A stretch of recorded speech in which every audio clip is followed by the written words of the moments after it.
Meu querido, olha só, eu hoje estava orando e estava lembrando de uma história que eu li quando criança, um livro que eu li quando criança. Eu tinha alguns livros daquele pastor Max Lucado. Talvez muitos aí conhecem, talvez tenha até a Bíblia do Max Lucado, devocional, tem inúmeras coisas do Max Lucado aí. E tem uma história dele que é de um carpinteiro que ele faz todos os bonecos de uma determinada cidade. Então, esse carpinteiro, ele projeta e faz todos os bonecos lá. O nome desses bonecos é chulingos, alguma coisa assim. E nesse contexto dessa história, tem um protagonista chamado Marcelino, e o outro também, que é o Eli, que é o carpinteiro. Esse Eli carpinteiro, ele fez todos os bonecos daquela vila. Todos os bonecos ele mesmo confeccionou, construiu. Alguns bonecos ele fez com nariz maior, outros bonecos ele fez com nariz menor, alguns bonecos ele fez com olho avantajado, careca, enfim, ele dava o jeito de fazer com a madeira os bonequinhos. E cada boneco desse, na cidade que eles caminhavam ali, eles andavam com uma caixinha dourada. E essa caixinha dourada tinha estrelinhas douradas, e também nessa caixinha dourada tinha bolinhas cinzas. Então, toda vez que um boneco ali, dos chulungos, sei lá como é que é o nome, fazia algum erro, os outros bonequinhos que estavam ao redor pegavam uma bolinha cinza e grudavam no boneco que fez aquela coisa errada. Mas também, se algum deles se destacava com algum talento, cantando alguma coisa, pegavam a estrelinha dourada e colavam também nesse boneco. E, enfim, tinha um tal de Marcelino que ele não fazia nada certo, ele fazia tudo errado. Ele tentava pular, o texto diz que ele tentava pular, e ele pulava e ele caía, e o povo ia lá e colocava as bolinhas cinza nele. Ele tentava se levantar, caía de novo, o pessoal botava a bolinha cinza nele. Ele tentava se explicar o que estava acontecendo lá, e ninguém queria saber da explicação dele. Até para falar, ele se enrolava, não se explicar por que ele caiu, e o pessoal tacava a bolinha cinza nele. Então chegou um ponto que ele ficou com tanta bolinha cinza nele, que não tinha nenhuma dourada, que ele começou a ficar com vergonha. E ele falou assim, eu vou ficar em casa, porque eu tenho medo de sair na rua e fazer alguma besteira, porque eu sou uma besteira, minha vida nada dá certo, e se eu for sair aqui na rua, vão me colar uma bolinha cinza em mim. Então eu não quero isso para minha vida, vou ficar aqui trancado dentro de casa. Um belo dia, ele está na porta da sua casa e vem uma menina, a única que ele viu na vida, Lúcia, uma boneca de madeira também, que não tinha nenhum adesivo, e passou na frente da casa dele pulando, saltitando, assim. E ele falou, ei, como é que você não tem nenhum adesivo? E aí ela falou assim, eu não tenho nenhum adesivo porque todo dia eu vou visitar o carpinteiro, o Eli, lá no morro, pelo caminho estreito. E aí ele falou assim, olha, mas eu preciso disso aí para minha vida também. Aí ela falou assim, não, então é só visitar o Eli. Mas como é que eu faço? Ela não respondeu mais ele. Ela saiu saltitando, feliz da vida lá, e ele ficou naquela intriga. Um belo dia, Marcelino ficou inquieto com aquela situação. Ele viu que a menina não tinha nenhuma estrela, e a menina também não tinha nenhuma bolinha cinza colocada por boneco nenhum. Aquilo chamou muita atenção dele.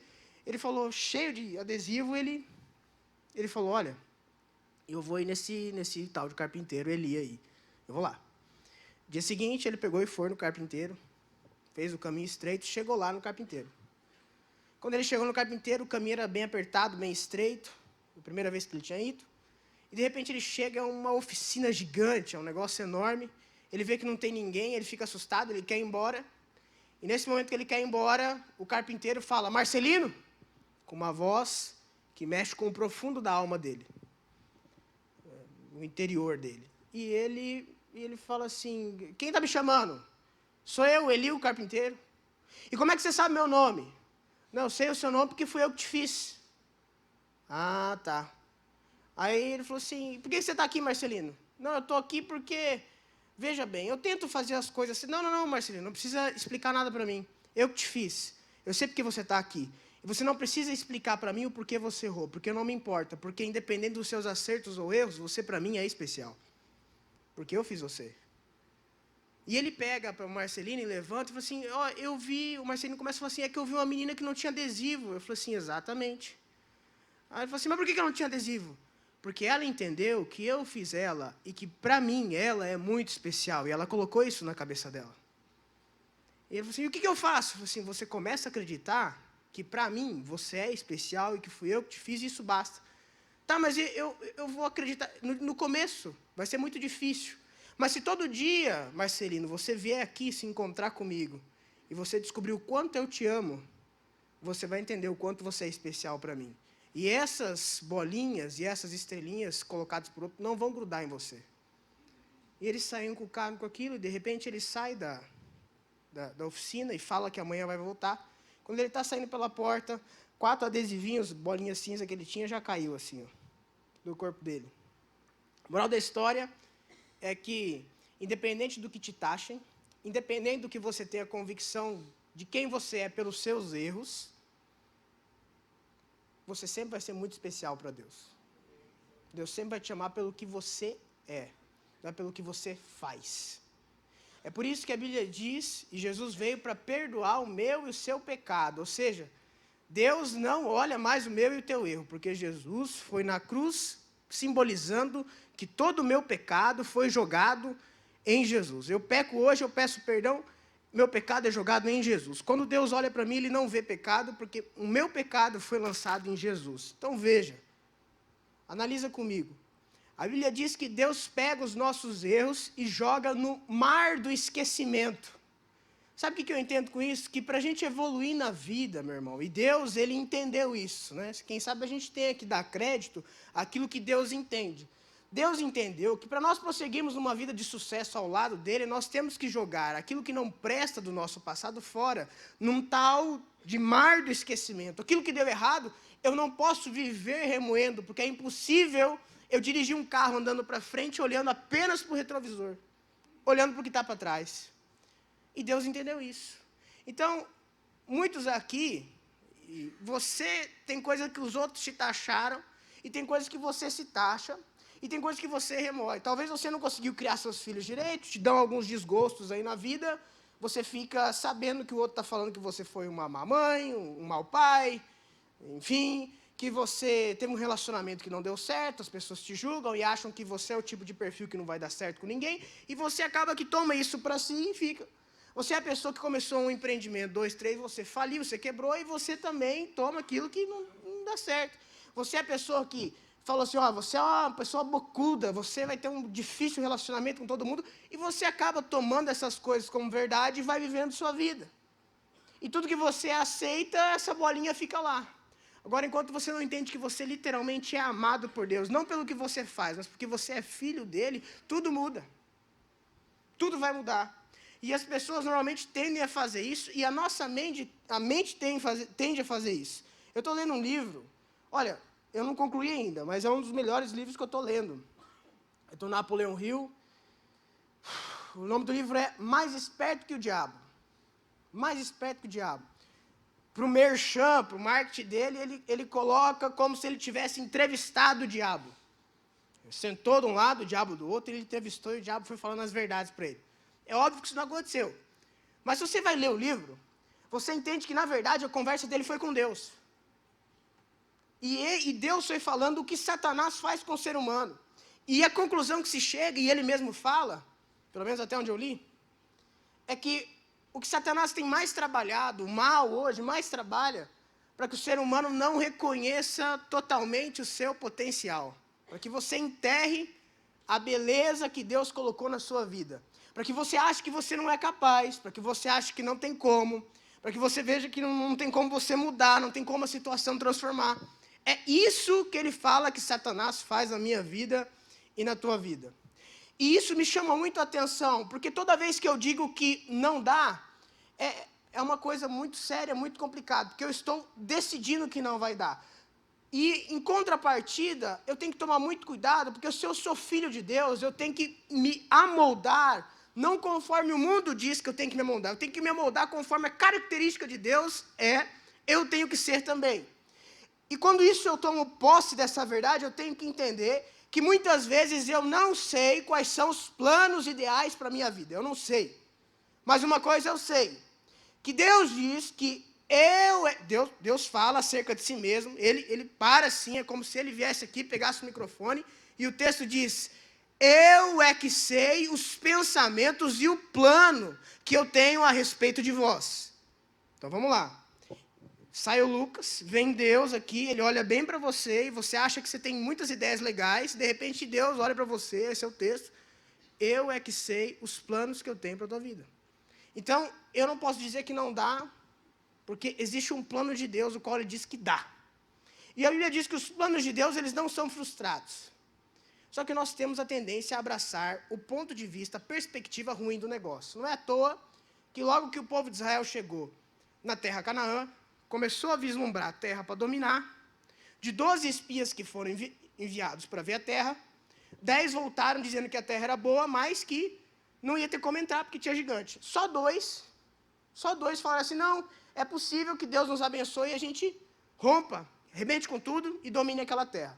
O que aconteceu? Todo o povo aceitou a notícia ruim. Nós temos a perspectiva de ver o lado ruim das coisas, não o lado bom. Hoje mesmo, um rapaz me perguntou e falou, pastor, o senhor não fica chateado? Eu vejo muito suicídio de pastor e não sei o quê, porque normalmente as pessoas pedem muito ajuda, mas ninguém realmente quer saber se você está bem. É a pergunta que ele me fez hoje, no almoço aqui, nas primícias, que estava aqui no almoço. E eu falei para ele, cara, há duas perspectivas. Eu posso olhar quem só me procura para pedir ajuda com um olhar de ingratidão, ou eu posso olhar que é melhor dar do que receber.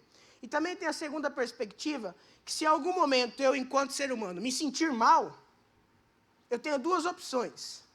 Eu, Lucas, me afundar no que está ruim, ou procurar realmente ajuda de pessoas que se importam comigo. Aí eu acho que essa perspectiva é um pouco mais madura do que o normal. Então, sempre você vai poder olhar para dois lados. Meu irmão, tudo que está acontecendo na sua vida, nada é em vão. Nada é em vão. Acontece que nós temos a tendência a abraçar o ruim. Para quem já leu a Bíblia algumas vezes, para quem já está um tempo na caminhada cristã, vocês provavelmente já ouviram falar de um homem chamado Tomé. Tomé, ok? Acho que o pastor Abel não está aí não, mas Tomé, para quem é o crente aí, por que Tomé hoje na Bíblia ele é reconhecido? Alguém pode me dizer aí? Hã? Tem que tocar para acreditar. É o quê? Alguém que tem certeza ou alguém que tem dúvida? É alguém que é crédulo ou incrédulo? Incrédulo. Então Tomé, ele é reconhecido na Bíblia porque ele é um cara incrédulo. Só que vamos lá. Jesus escolheu Tomé para ser seu discípulo. Ok? Jesus escolheu. Agora Tomé, meu amigo, foi o seguinte. Ele falou assim, Jesus apareceu, ressuscitou e apareceu aos discípulos. Tomé não estava na hora que Jesus apareceu. De repente, os discípulos falaram para Tomé, quando Tomé chegou, Tomé, Jesus ressuscitou e falou aqui com a gente, conversou, comeu com a gente. E aí Tomé fala, não é possível, eu só vou acreditar que Jesus ressuscitou se eu ver com meus próprios olhos e se eu tocar as mãos dele. E por isso todo mundo, desde então, chama Tomé do cara incrédulo. Só que depois de 8 dias, Jesus apareceu a Tomé. E Tomé tocou e Tomé viu. Então, 8 dias de dúvida de Tomé fez com que mais de 2000 anos a igreja inteira olhasse para Tomé como um cara incrédulo por causa de 8 dias. Muitas vezes eu e você vivemos uma vida selada por causa de uma temporada errada, por causa do momento errado, por causa de uma atitude errada.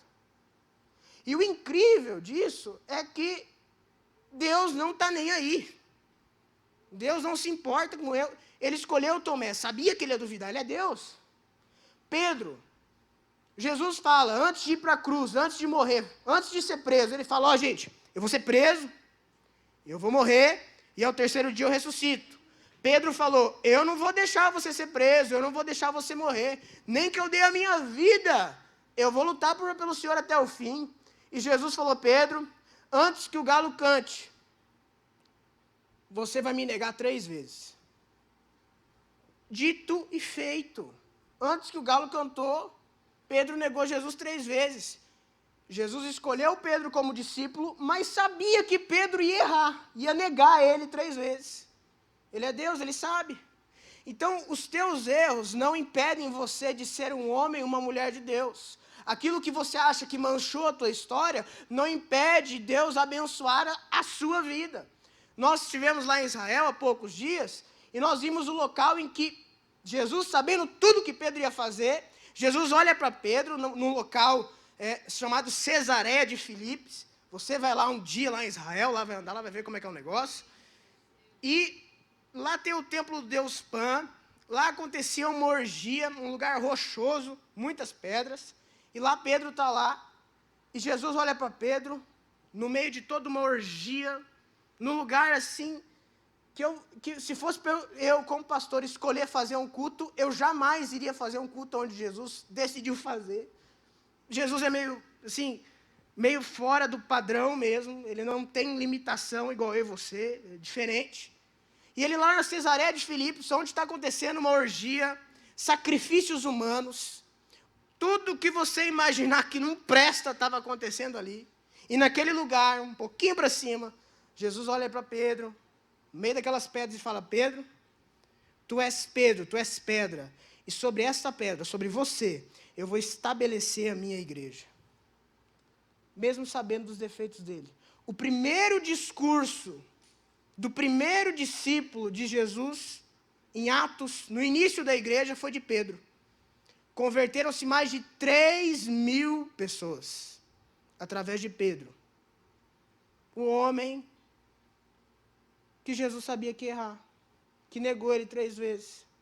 O incrível disso é que Pedro, nenhum discípulo, para você saber, acreditou que Jesus ressuscitaria.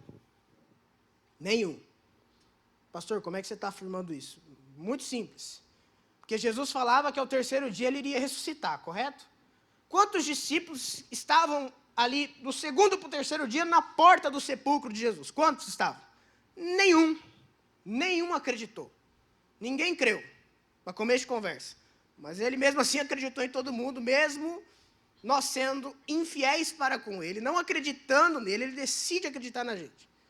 E nesse instante, o incrível é que, 3º dia, Jesus ressuscita, 2 mulheres vão lá pegar o corpo de Jesus, sem saber que ele tinha ressuscitado.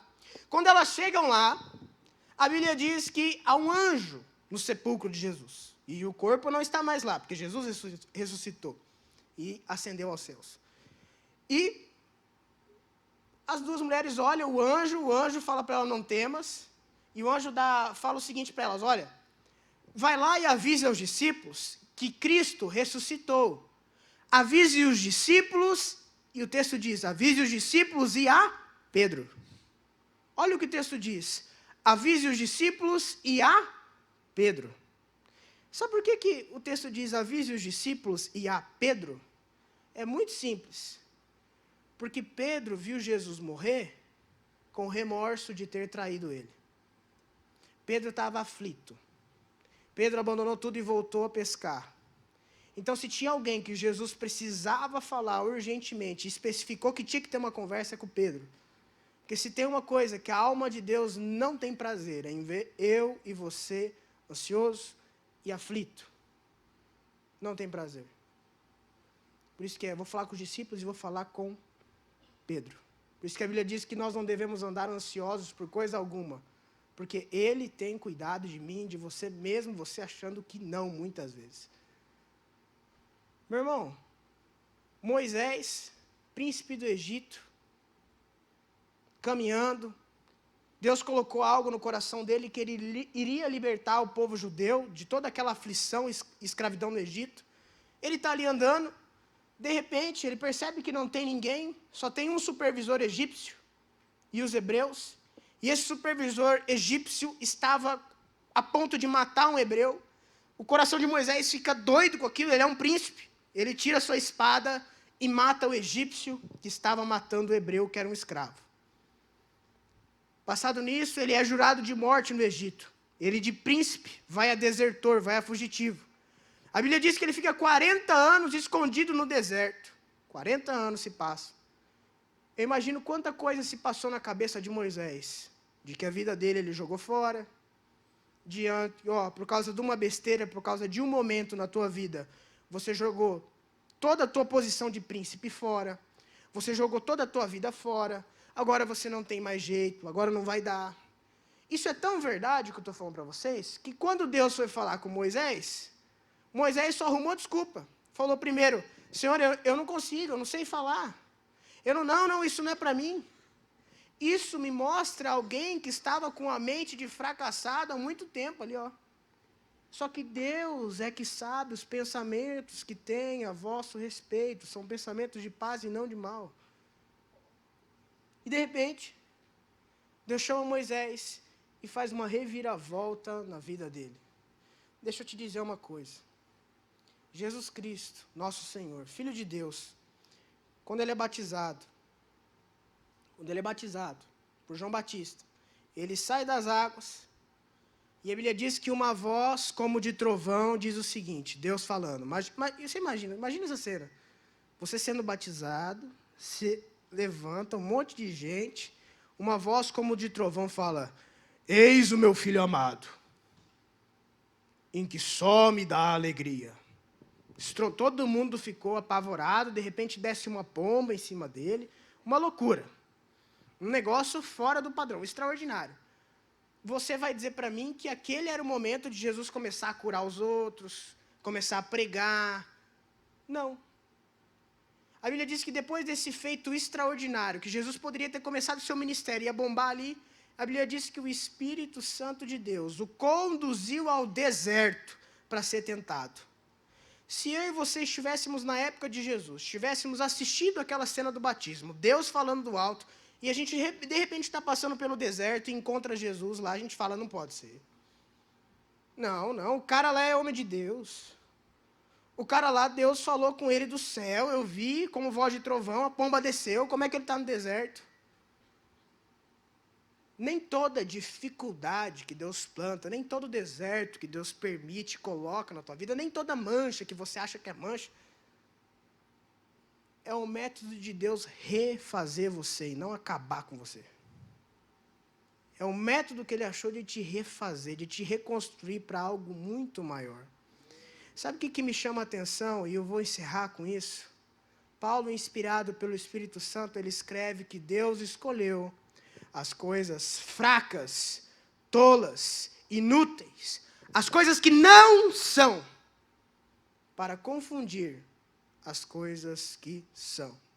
Se talvez você seja alguém com uma história improvável, com a história do que não tem como, com a história de só por Deus, maravilha.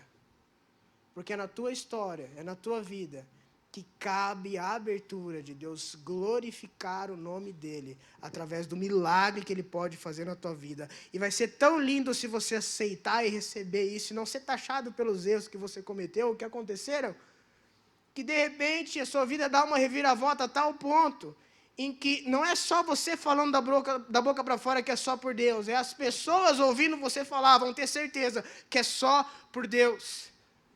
E sabe uma coisa que Deus não divide? A glória dele.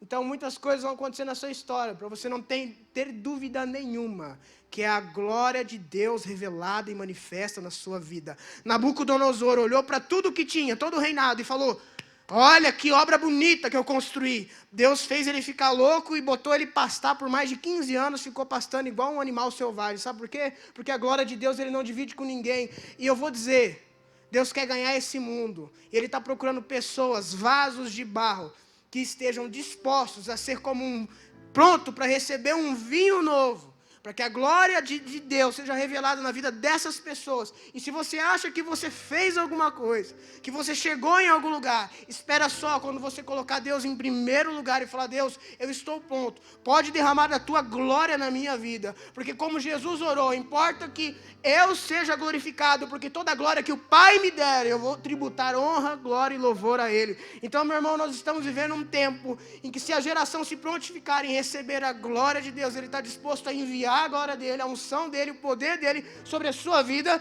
desde que o seu coração esteja aberto para falar assim, isso aqui só está acontecendo, porque eu sirvo ao Deus Todo-Poderoso que faz grandes coisas na minha vida. E Ele ama histórias improváveis, Ele ama histórias em que há erros.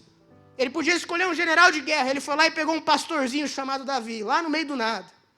E ele disse, ele justificou como ele escolheu Davi. Eu escolho Davi porque eu não vejo como o homem vê. Isso não é o meu olhar. Ele escolheu José numa terra muito distante. Escolheu ele enquanto escravo. Sabe por quê? Para ninguém ter dúvida de que foi ele que colocou o cara lá. Deus escolhe as coisas loucas desse mundo para confundir aquilo que é sábio. Jesus veio de uma linhagem de uma mulher chamada Raabe, que morava no muro de Jericó, uma cidade, um muro abençoado, amaldiçoado. E ela foi da linhagem de Jesus. De um relacionamento de adultério que era para dar tudo errado, que houve morte, houve assassinato, houve tudo. Jesus pega aquela família e transforma toda a maldição em bênção. Dá um filho chamado Salomão. Marcou a sua época. Nós temos um Deus que ama a historinha improvável que você está contando para si mesmo. Que ama a historinha do não tem como, que ama a historinha, ama reverter tudo isso. Porque Ele é Deus. E quanto mais difícil, mais fácil, mais legal é ver a glória dEle. A gente está aqui na igreja o tempo inteiro, meu irmão. E é tão bonito ver pessoas com a vida assim, que estava arrebentada, e você começa a ver a glória de Deus na vida da pessoa. Ela dá abertura para isso. E as coisas vão mudando, a situação reverte. Tudo muda. Sabe por quê? Porque Deus pega quem não é. Agora deixa eu te contar um segredo muito importante. Nunca seja. Nunca seja. Pode ficar grandão, mas nunca seja. Nunca seja o cara. Nunca seja o bonzão. Nunca seja grandão demais. Você vai ser muito grande, mas nunca se ache grandão. Tenha sempre o outro seu patamar. Trata os outros melhor do que você se trata. Para nenhum dia na sua vida você reconhecer que você é bom demais. Esse é o perigo. Porque Deus gosta de pegar aquilo que não é, para confundir o que é. Em nome de Cristo Jesus, coloque sua vida no altar do Senhor, amém? Diga para Ele que sem Ele você não é nada. Pode falar, porque essa é a verdade. Você está aqui hoje, meu irmão, você dá um negócio em você, você morre, você vai parar no hospital. E aí, quem é que vai cuidar da sua família? Não, mas eu sou o cara, eu deixei tudo pronto para cuidar. Não, Senhor. É Deus que te guarda, é Deus que te sustenta. Não, não, Senhor. Você está aqui agora, você não sabe daqui 2 segundos o que pode te acontecer. Agora, Deus é hoje o mesmo, hoje e sempre. Ele guarda e acampa anjos ao redor daqueles que o temem. Entregue sua vida nas mãos do Senhor, entregue sua história na mão de Deus. Peça para Ele vir cada dia falar com você. Peça para esse amor dEle reacender no seu coração. Talvez nós vivemos uma vida em que nós ligamos o automático. Ligamos o automático para as coisas de Deus. Esse é o momento que você pode falar: Senhor, me ajuda a não andar contigo no piloto automático. Me ajude a não a dar crédito à tua pregação. Os teus discípulos andaram 3 anos com o Senhor e ninguém estava lá te esperando. Eles viram milagres, eles viram coisas acontecerem e não estavam te esperando. Que no nome de Cristo Jesus, meu irmão, nós muitas vezes não vemos milagres. Muitas vezes não estamos com Jesus ali andando todo dia. Ele está conosco, mas nós às vezes esquecemos dele.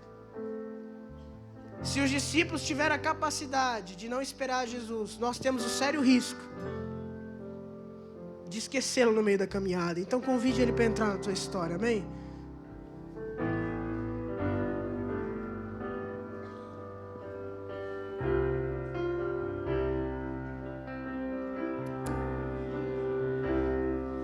Que amor é esse?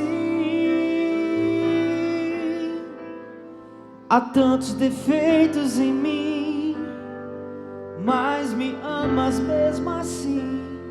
Amor incondicional, amor de Deus. Que amor é esse? Que amor é esse? Sabes tudo de mim, mas me amas mesmo assim. Amor incondicional, amor de Deus. Aleluia, o amor incondicional de Deus. O amor que não olha para o que você faz, mas te ama pelo que você é, que te aceita do jeito. É uma palavra de Jesus: vinde como estás. Em nome de Cristo Jesus, eu te convido a se colocar em pé. E eu quero que você convide Jesus mais uma vez, todo dia. Ah, pastor, mas eu já fiz essa oração. Meu irmão, todo dia, Michael, a gente deveria olhar para a pessoa de quem a gente ama e falar: eu te amo. Mesmo que você tenha falado ontem, mesmo que você tenha falado antes de ontem. As palavras, elas têm poder e elas reforçam. Então, no nome de Cristo Jesus, diga que você ama Jesus. Abra a tua boca e fale se você pode. Diga o quanto Deus é especial para você. Meu irmão, enquanto você declara palavras de vida, de alegria, Deus vai mudando a tua história. Deus vai colocando a mão onde você não coloca. Deus vai convertendo corações em que as suas palavras não conseguem tocar tais ouvidos. Ele chega aonde você não chega. E os céus se movem quando você abre a tua boca e declara que Ele é santo, e declara que você o ama. Há poder no reino espiritual nas tuas palavras.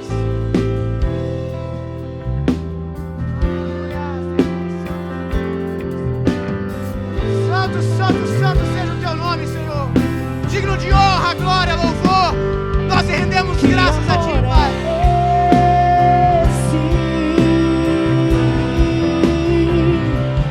Que amor é esse? Há tantos defeitos em mim, mas me amas mesmo assim. Amor incondicional, amor de Deus. Que amor é esse? Que amor é esse? Sabes tudo de mim, mas me amas mesmo assim. Amor incondicional, amor de Deus. Repita comigo com a mão no seu coração e com muita alegria. Se você for repetir, você repete com força e com muita verdade, amém? Senhor Jesus, mais um dia eu entrego a minha vida, a minha história em tuas mãos, pois eu sei que a vida mais bonita é escrita pelo dedo de Deus, e essa vai ser a minha história. Jesus, tu és o rei de tudo que sou e tudo que tenho. És bem-vindo em minha vida. Amém, amém e amém. Aplauda Jesus, porque Ele é digno.